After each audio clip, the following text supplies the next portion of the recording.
Welcome back to Radio Free Market. Our show continues now. So, people have asked me what qualifications I had to start my Radio Free Market show. And my answer has been that I was totally unqualified. I did not have a background in radio or broadcasting, and as far as Austrian economics and history was concerned, I viewed myself, and still view myself today, as an autodidactic student, not primarily a teacher. And so why do I do it, and why did I do it? Well, there's two short and rather incomplete answers for me, which includes my and my wife's future, and for my kids and their future, which, by the way, includes all of you and your futures, since you will be making the world that my kids will be living in. So for me, I would like to live in a more sane world, where I'm not penalized for saving, penalized for risking, and penalized for succeeding. Every step of progress in my economic life has been achieved against the headwind of government plunder and intervention.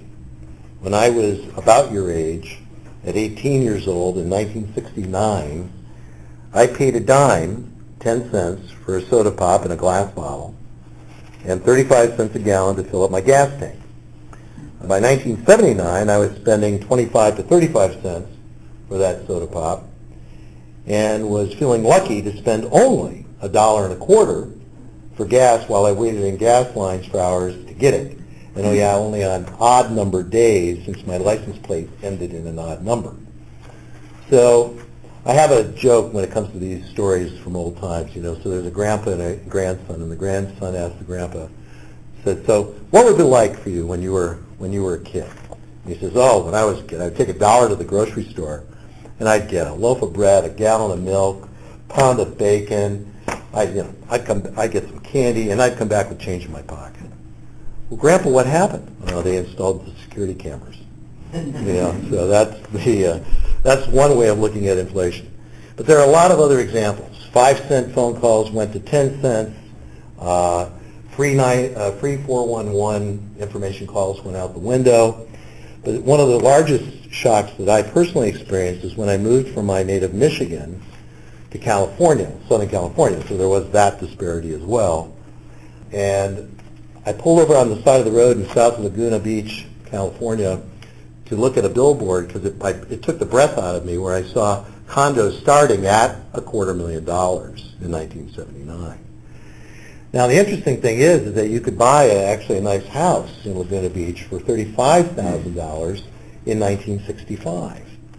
So that had already really started a massive trajectory in that period of time right there as well. The net result is that I started my adult life feeling like the train had already pulled out of the station, and that I was always running behind it. And this created in me, in my early adulthood, a mentality of seeking the brass ring.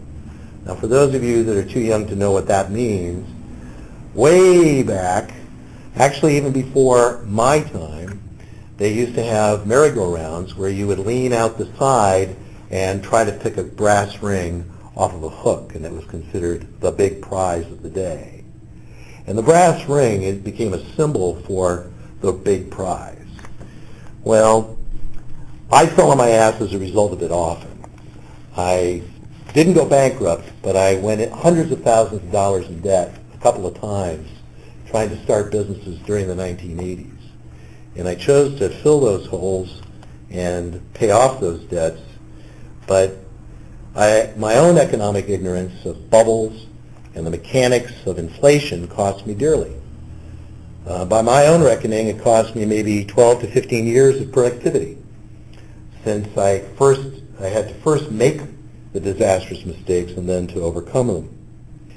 It also caused me to miss opportunities, very big opportunities, much of the biggest bull run of the stock market from 1980 to 2000, and to instead be chewed up and spit out in the real estate bubble in Austin, Texas in 1984. That tragedy of that ignorance wiped me out financially and heavily contributed to me losing my first marriage, which has made the reconciliation with my now 30-year-old daughter a challenge up until recently. I'm happy to report that it is today finally in a very positive place. I tell you this so that you can know that studying Austrian economics is so much more important than for you just to know about the technical stuff that you may learn along the way, which is all good to know, by the way. The value really is for you to have the opportunity, the best opportunity, to have your best or at least better and more happy life. Not a guarantee, by the way. There are few guarantees in life, and having knowledge does not guarantee that you will have a good life. But, and this is a very big but, ignorance will always hurt you in life. Eventually, and maybe even fatally. And I know I've seen ignorance in its many forms tragically affect many people's lives, even drastically. At a minimum, it hurts. In an economic environment that is ruled by intervention and its philosophy of central control, it incentivizes people to hurt one another. In fact, it fosters a competition of hurt or be hurt kind of mentality. It hurts to continue to be a sheep when you have to worry whether the next time you're sheared that you will also be skinned. Intervention incentivizes us to be the skinners rather than the skinnies. And how do we see skinners? How does that show up? I just call that privilegeism. And we see it in many forms, for we are actually, all of us, swimming in it. Progressive taxation, where 40% of the population pay no income taxes. Welfare of individual sort and corporate sort. Bureaucracies, which is another form of welfare with central control added in. Subsidy seekers to support non-economically viable endeavors. Licensing seekers, pulling ladders to limit new competitors or otherwise limiting trade to benefit themselves. Regulation seekers, limiting the use of your property so they can have more of what they want at your expense. They all want something for nothing or something for less risk. They transfer their risk to you, their life burdens to you. You get to carry your own and theirs as well. So why is this the case? What propels people to do this, to try to get something for nothing? In one word, we all would like a majority of stability and certainty in our lives, and less risk in our future. And I'm quite sure that we all want that. To have the opposite of more instability and more uncertainty in our lives, on balance, would create a life of fear. We would not know where our next meal was to come from, or even if it would come, if we can extend that lack of at least some certainties to all other areas of our life. So this is quite a natural impulse that one of my teachers said propels all of us, and is actually quite natural in nature as well. Quite naturally, we seek to know our future. In our language, in our economic language, we seek the ability to calculate and to forecast. And this is one of the most natural and persistent things that humans do.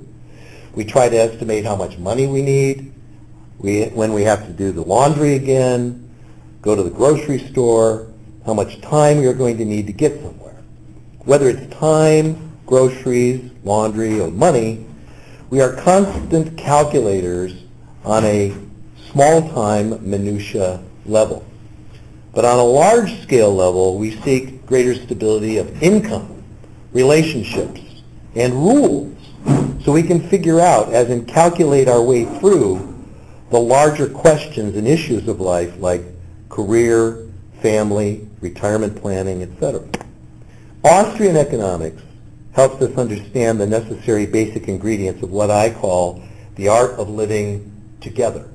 Austrian economics gives us a fundamental understanding of the needed structure where we can all experience, or at least have the opportunity to experience, our best life via more peaceful and more cooperative means. Notice I did not say forceful means, and notice also that I did not say ideal means. I think we would all welcome the notion of having everything we want merely by wishing for it.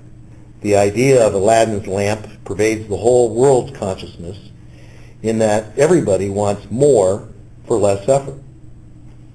This is an innate human trait, and as it is an innate principle in nature, even water seeks the path of least resistance. But we humans immediately bump into problems when we bump into the next person, because we then have to decide, will we get what we want by force, or will we get what we want through peaceful means? Now here I would like to mention for you to look up the work of Hans Hermann Hoppe and some of his examples of this, where he talks about the Garden of Eden and Robinson Crusoe. So there's some, I think you have some Hoppe works here. If not, we're going to have to make sure you get some. So I want to mention a term that was coined by Mr. Jeffrey Tucker, which you can hear on my Radio Free Market interview with him, titled The Power of Manners in Human Cooperation. The term is the second step of logic, and I would invite each and every one of you to, before you forget it, to please write that down. You know, the second step of logic. I remember my first reading of Bastiat and Henry Hazlitt years ago, and being introduced to the concept of what is seen and what is not seen. And under Bastiat, his essay, The Broken Window Fallacy, you can Google that, read that, as well as Hazlitt's entire book, Economics in One Lesson, is significantly on that point. Please